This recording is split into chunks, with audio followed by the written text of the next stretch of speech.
I am so glad you are here. It is Alive Wednesday, and today we're going to get talking with the wonderful Thorn Coyle. You might have seen some of their books, fiction and nonfiction, but we're going to get into origins and inspirations and why do we do this stuff anyway, right after our basic announcements. Ooh, let's get those guys going live. Welcome, Instagram. So what is happening here this month or so? So first, I'm going to say, if you're driving here for the first time and you cannot find a good place to park in the St. Clement's Catholic Church parking lot. It is free, it is easy, and it puts you less than a block's walk away from us. So great spot to park, well lit. You're going to love it. Friday, the 31st of July, 2026, full moon ritual at 6 when we close is when we gather. So come by right before we close and you can participate. We love it. Robes encouraged, not required. And we encourage folks to bring something to share, like a food or a beverage to share. We have a blast. I'm so looking forward to it. There's some new people excited to be there, so it's going to be fun. Also, last night I got to teaching Herbs 1, and we were doing Materia Medica, which is why I have clove in my tea, because we were in the seas. So got my fabulous black tea, a little cloves, and a handful of hawthorn. Delicious. So if you are interested in that herbal journey and starting that process, we've got a 3-year program. Year 1 will start up again in September on Wednesday nights. Check it out on our website under the events tab. Sunday, the 2nd of August, is Gateway to the Gods at 12. I was teasing somebody had signed up that we might do Sinaquichi, so we'll see. 3 o'clock story time. Of course, it's Sunday. We're going to have story time. Bring your kids. We'll sit. We'll read a couple kids' books. It's fantastic. The following week on the 9th, Sunday the 9th at 10, Intro to Gardnerianism class, 10 to 11. Tea and Tarot at 1. That is a by donation class. Story time at 3. And another by donation class at 4 is the Neighborhood Herb Walk. Each month is different because different plants are up and in bloom each month and growing strong each month. So it's always fun. I'm sorry you've missed wild bergamot and wild lettuce. They're done for the season. Their fall has come. Their winter is already here. But there will be new treasures to find out there. So I'm looking forward to that.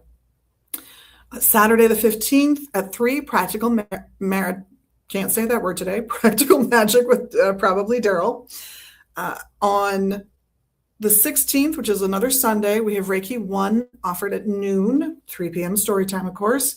And on Saturday the 22nd, Magical Astrology, another fantastic by donation class. This one by Adam, our resident astrologer. Fantastic. And 2 way in advance announcements. September 19th, Roger Williamson, our founder, and his co-author Lee will be celebrating their new book. It's out. You can pick it up here, but we'll be doing the launch party in September alongside Your Curated Nest, fabulous artist.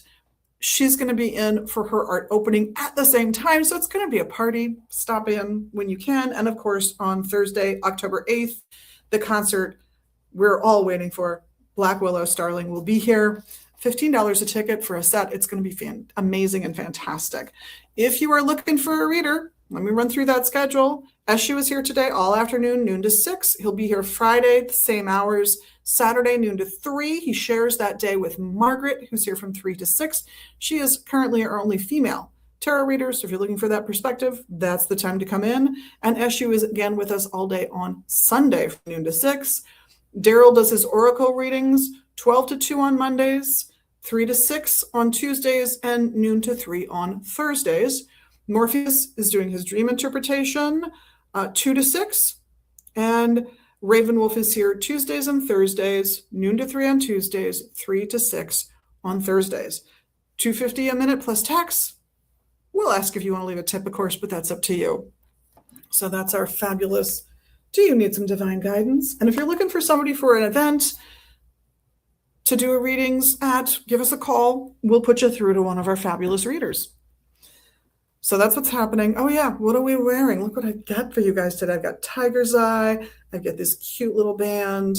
I've got cut, like faceted clear quartz and this gorgeous lapis.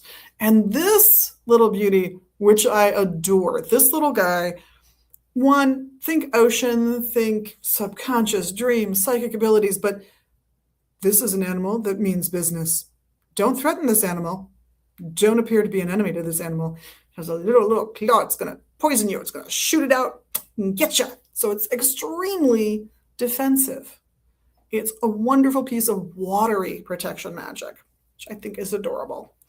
I love that. So, and what have we got to show off besides wonderful writings of Thorn Coyle?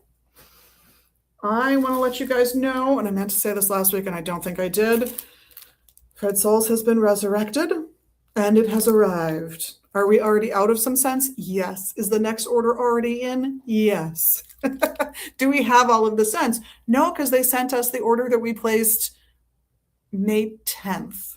That's how long it's been since they dropped off the face of the earth and have now been resurrected. So next order's going in. We'll gradually get everything back in, but the new thing from them are these sampler packs. I did originally order all 5 of the combinations they're offering in the sampler pack. They sent us 2. They sent us 3 of each. So these are 15 sticks, so they're a little cheaper than the 20 stick packs we generally carry. These are $19.95. Nothing else is that price point.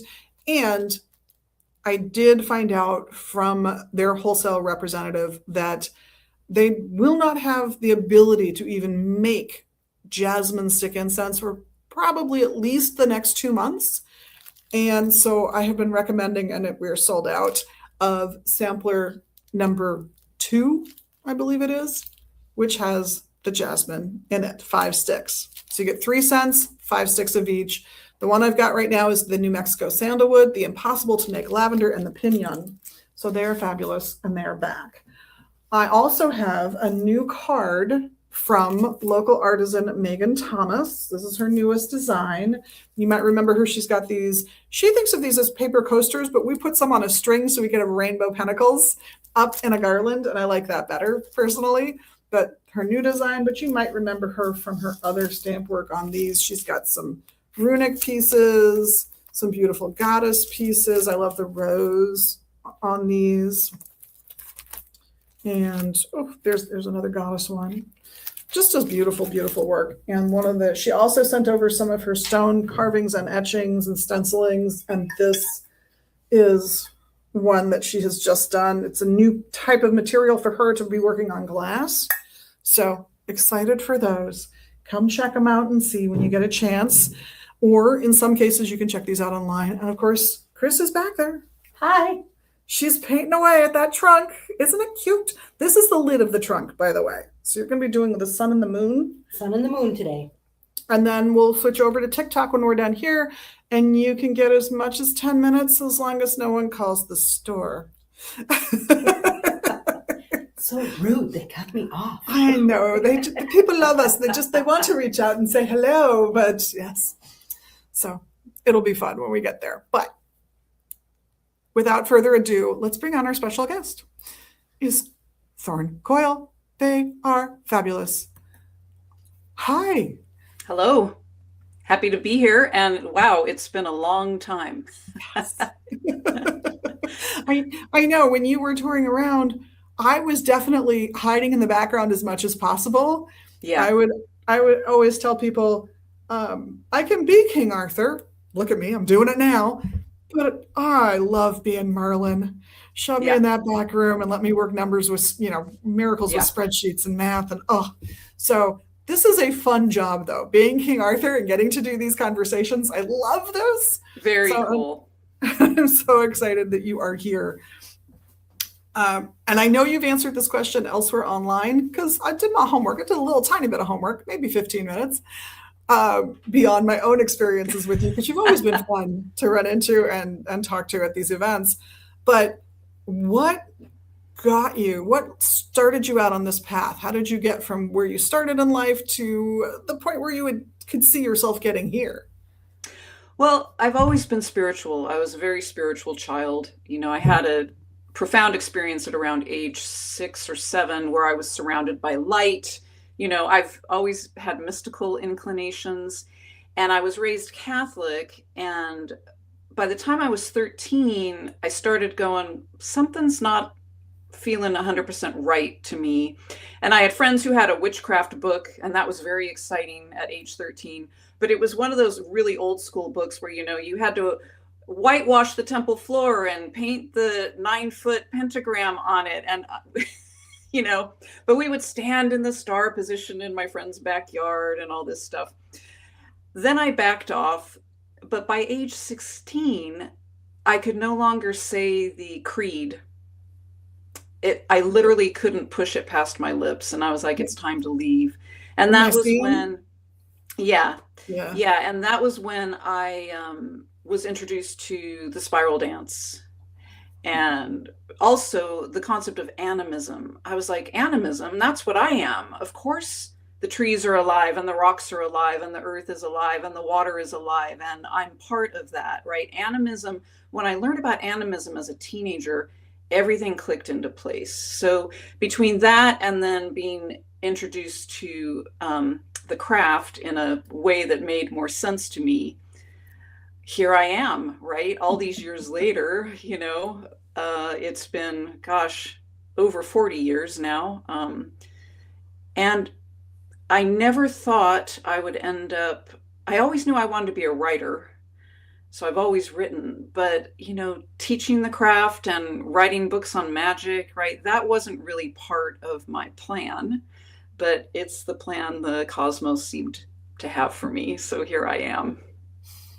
I do think it's interesting how if we can figure out how to flow with the universe, things do tend to unfold in interesting ways. And Yep. I think you almost wind up feeling a little bit taken care of. Yeah. Yeah. And part of it is listening, don't you think?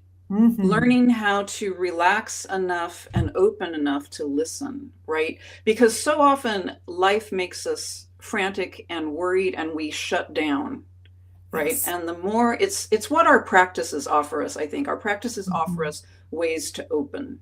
Yes. So we can listen more deeply, be more present with the cosmos, with the gods and goddesses, with nature, right? Yes, yeah, absolutely. Well, and when you think about it, there's so many practices that are either in a special location, a special building that has its own sort of safety built into it, Right. or you draw that circle, you draw Right. the protective space that you need. So I think it always starts with that foundation of, can I do what I need to do safely here? Yeah. And then you're right, I think you can relax enough to hear your own instincts, to be more Yep. respectful of other people's musings and meanderings. Yeah. And as soon as you're open to that, I think you're open to ideas that wouldn't occur to you, at least not in the way they've occurred to those other people. And suddenly you, as a group, you are more than the sum of your parts. Yeah. And the world is richer. Yes. Right? And then the magic of the world reveals itself. Yes. Which is part of what I try to touch on in my fiction, is the magic in everyday life, right? Magic is always just around the corner for those who are paying attention. Or sometimes magic comes and smacks you upside the head when you least expect it and don't really want it to and weren't prepared. And then it shakes your life up. And now what do you do, right? I love writing about those experiences because the reason I started writing magical fiction, I've always been a reader and love fiction, but B, I don't have to prove anything to anyone. I can just say, here's how magic works, but it's just fiction. So, make of it what you will, right? Yeah. And it's also, we talk about magic changing consciousness, and music does that, right? Movies do that. Novels and books do that, right?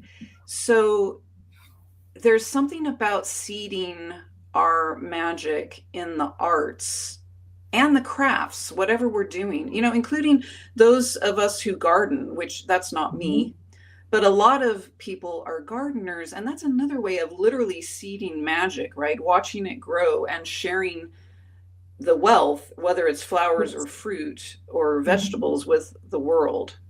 Exactly. Exactly. No, we were our founder Roger and I. He's back in the country, and I was interviewing him, and we talked about this idea of seeds being planted by things like art and film and fiction, television shows, and I had to laugh because as a child, and I'm raised half raised by a British immigrant, I got The Secret Garden as a Yeah. childhood novel. Yeah. I had no idea, and I don't think my parents had any idea that they were handing me a theosophy Yeah. guidebook. Yeah. Yeah. And it put that idea of nature as sacred Hmm. much more firmly and concretely implanted in my head than anything that I had thought before the age of 8 when I read Also, it. intuition is very strong in that book, right? Yeah. She knows what to do with the plants because she's listening to them. And then the gardener comes in later and says, "Oh, how did you know to do that?" And she's like, "Well, I just listened." You know, Exactly. she was present with the garden. And so, yeah, I do think there is so much that you can encapsulate in fiction that because you're not explaining it, because you're merely presenting it as this is how this world in this fictional work happens to exist, happens to be. Yeah, Now, if that translates out of the book to your life, right. that's just a bonus. Well, we have to envision the world we want to create, Yes. right? It's so easy to get trapped in the loop of all the horrors that are constantly going on every Yeah. single day. And that upsets our central nervous system. It harms our bodies. It harms our relationships, right? And I'm not saying don't pay attention to that. We do need to know what's going on and be able to Mhm. act in the world. Yes. But simultaneously, we need to say, what's the world I want? Hmm. What's the world filled with beauty and magic and music and love and justice, right? Hmm. And how do we build that together? And it's one thing I think magic workers try really hard at, and pagans especially, is trying to knit community together, Yeah.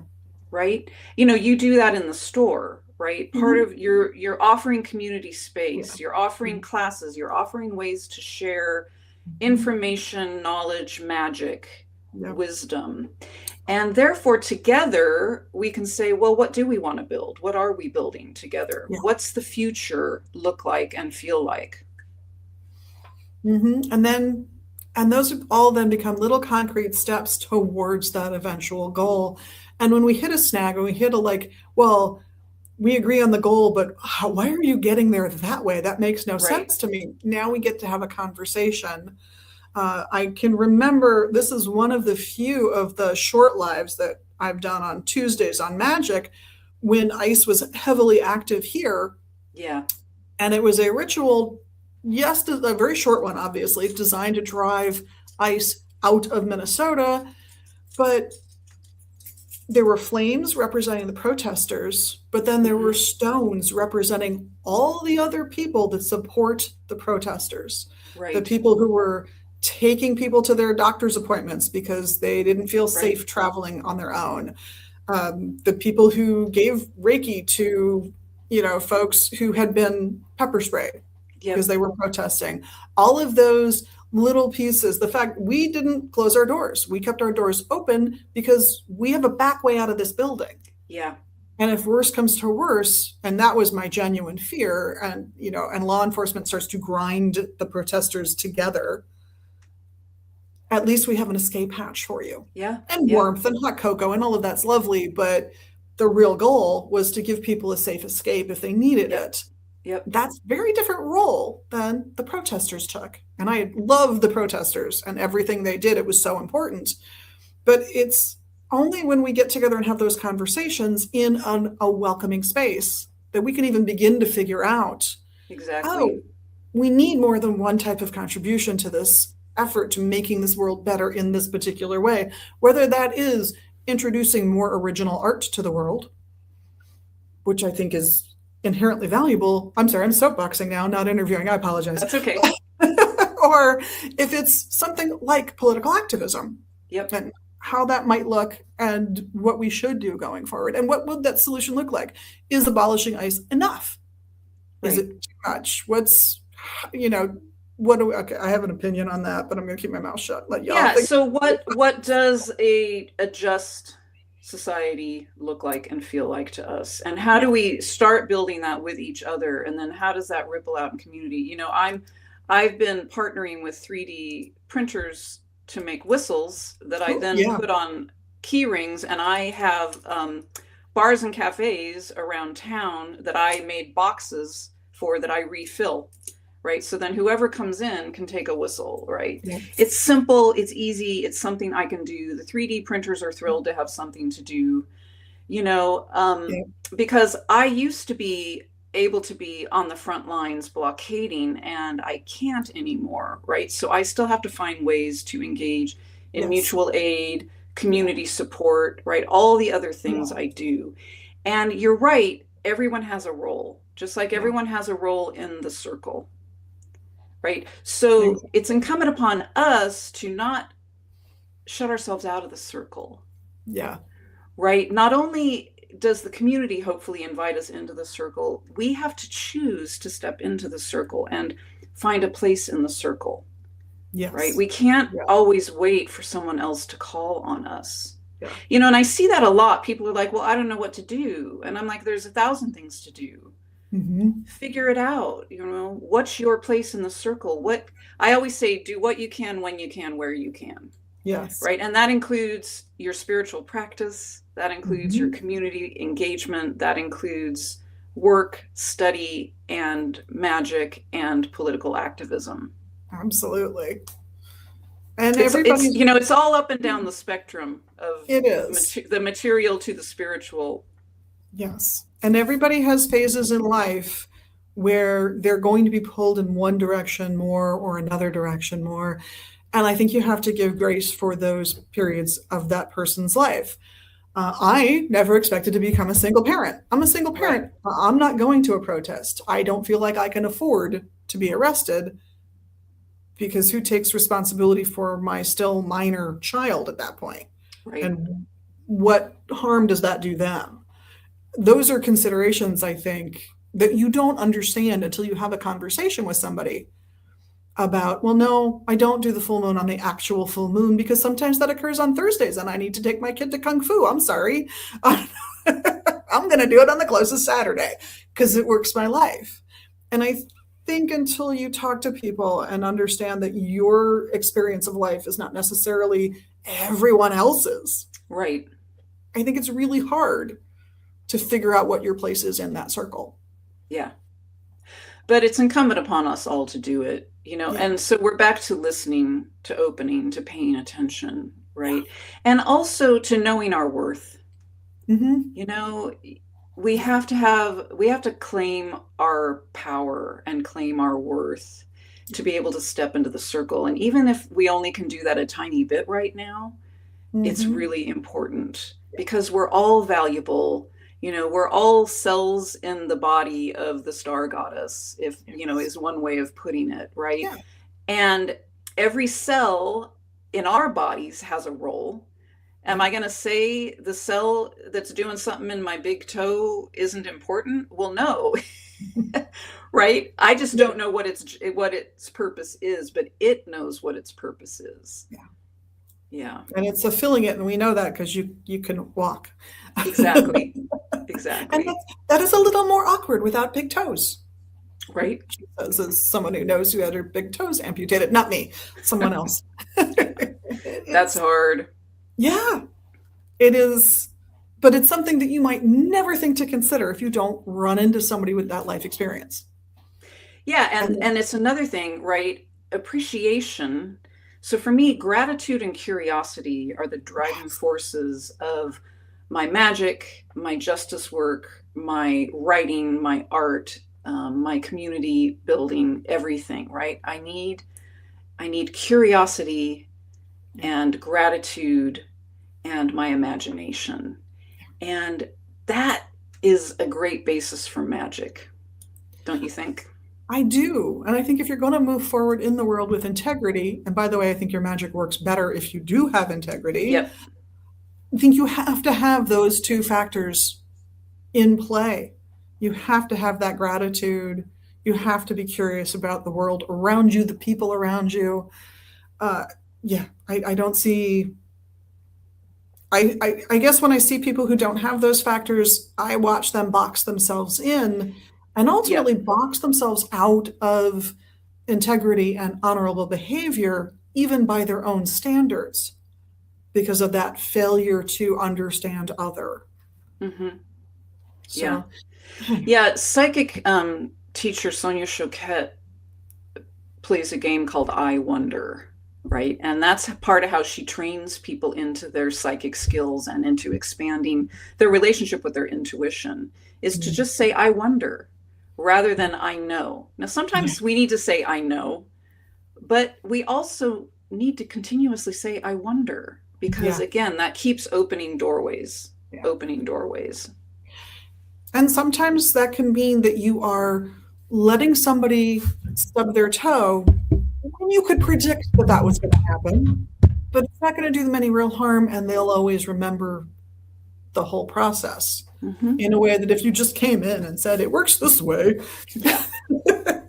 Yeah. And what happens when it turns out the way they do it is right and it is an Yeah. improvement and you would never know. You've got, I even here, like from a practical, like workplace standpoint, there are tasks that I know how they work.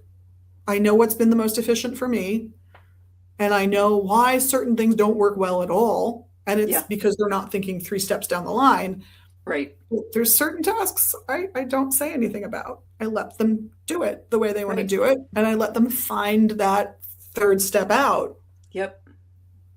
because one, they might have a better solution for going through the process, and two, they got to figure it out. And I Yeah. think there's a magic just in that alone. Yeah. They get to incorporate the knowledge. They're just not just reiterating a Yeah. system or information, right?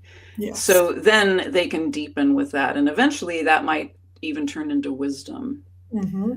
You know, I reached a point in when I was teaching a lot, I reached a point in my teaching where I had to start listening more, Yeah. right? Instead of just speaking. Mm-hmm. And I think that was when my teaching really took on greater depth because I was allowing more space for everyone in the circle, right? Yeah. Yeah. I find asking people, well, what do you think the answer to your question might be? And Hmm. making that the starting point, the jumping off point for the conversation, not only gets them to clarify what they think about something so far, and yes, they're looking for new information, but it also clarifies the question Right. in a way. If you had just jumped in and answered it, you might not have actually answered the question at all. It Yeah. reminds me, there's a quote, and I won't get the quote right, but I'll get the gist right, from the Flame Trees of Fika, which is the memoir of a girl who was raised in South Africa, a European girl raised in South Africa. And there was just this one piece that I loved, and it was basically there's two ways to approach a situation. One is to approach it like a hunter running in and firing off your gun. Everything will hide. Yep. The other is to approach the situation calmly, quietly, and Hmm. just sit down and see what happens. And Yep. suddenly vanities will come and sun themselves on the rock. And there's a whole list of personality traits that you would Right. never get to see if that person was guarded, if that person Right. was not safe, didn't feel like they were safe. Hmm. So I think the whole hope is that you create that feeling of safety so they can truly open up and explore what they think, what they feel, and Yep. how that plays out and how they should act in the world going forward. And Hmm. that's magical. That is magical. And community building, right? Yes. That's Because there's less alienation mhm. because you have said to them, you're important. Yeah. I value your experience and what you bring, and I value your thoughts. Yeah. I'm not just here to impart something to you, right? Yeah. There's a reciprocity happening. Mhm. You know, and for me, the best art also has that reciprocity. you know, like the painting she's doing behind you, she is fully present with it. She is Mhm. present with the paints and the colors and the brush. But then when we get to enjoy it later, we are also drawn in and we have our own relationship with that piece of art that's different from her relationship to that piece of Yes. art. Mhm. Yeah. And I don't think that means you don't get the art. I think it means you get the art in the way you're meant to. Hmm. Exactly. And this might change. You might be the person who purchases the trunk out there in viewer land, and 5 years later, you look at it with fresh eyes, and Oh, there's new information there for you, new oh, yeah. appreciation.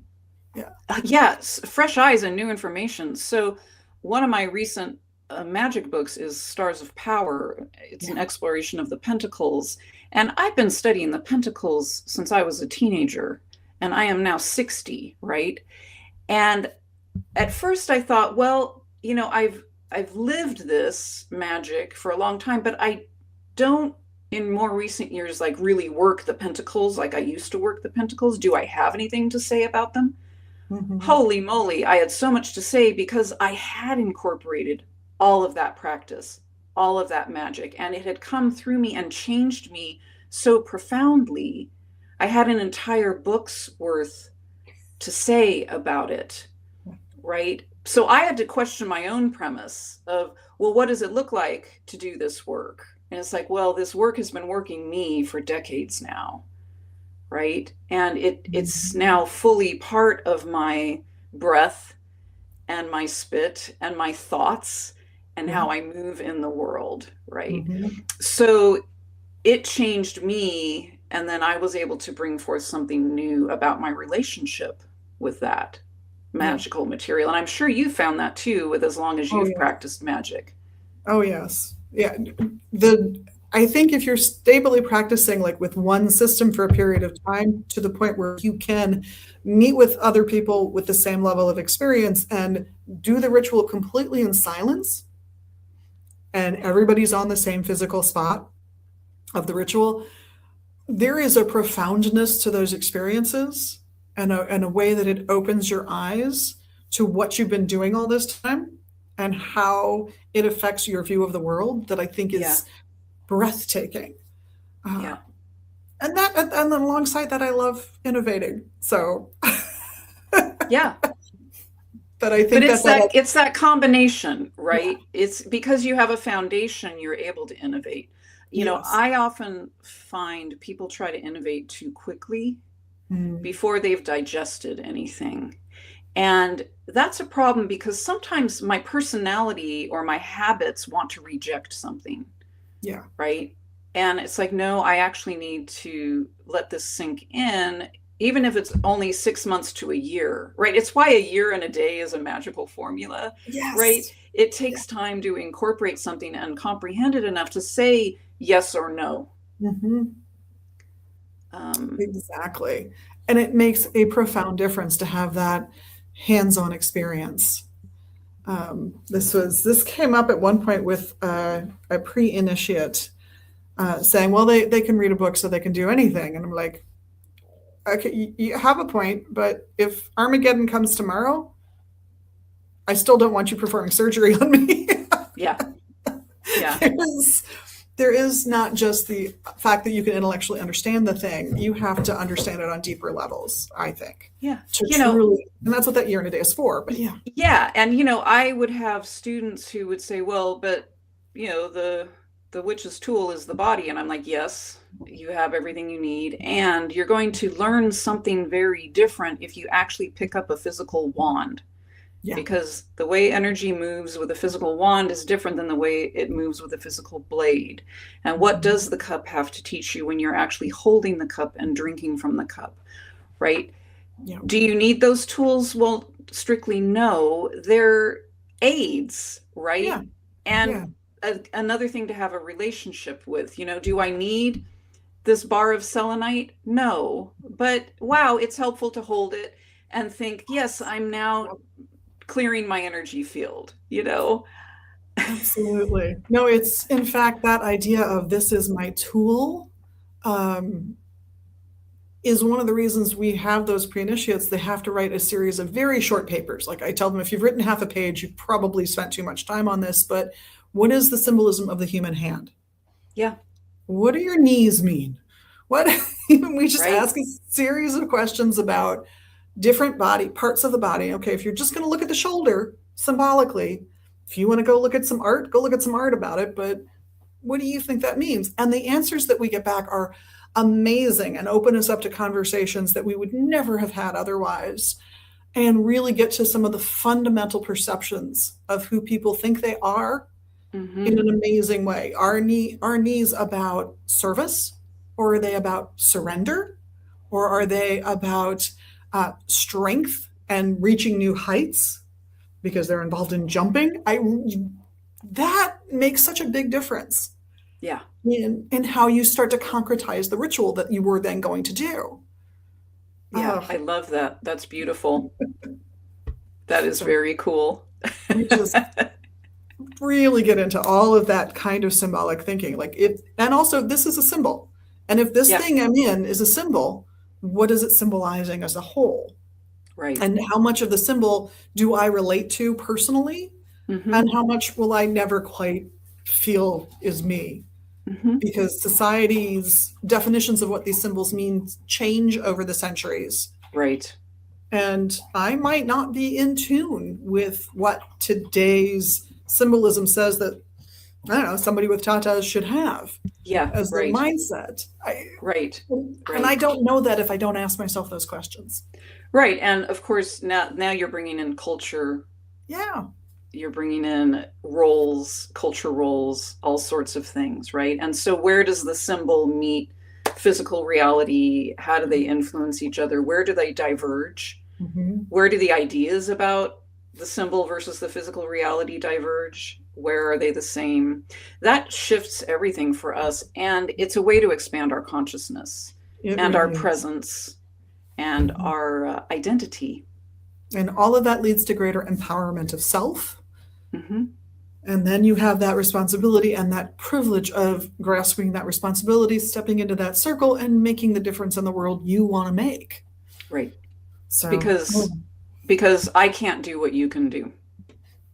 yes, and you cannot do the things. Yeah, it runs both ways. And your unique talents have value, they are of importance, and they have a place in the world. Hmm. And I think if you can accept the first two, you can find your place. Yeah. And I think when you do, that's glorious. Yeah. Yeah. So, but we have 2 minutes, so I have to say thank Oh, you so, so much. well, thank you so much. And I need to get you some of my newer books. Yes, yes, we need to yes. we need to get those onto your shelves. And also, I want to tell people, if you're interested in magical fiction, I'm currently running a Kickstarter for my 2-book series on based on the old Scottish ballad of Thomas the Rhymer. I'm like, what? How do you rebuild a life after you escape from Elfland?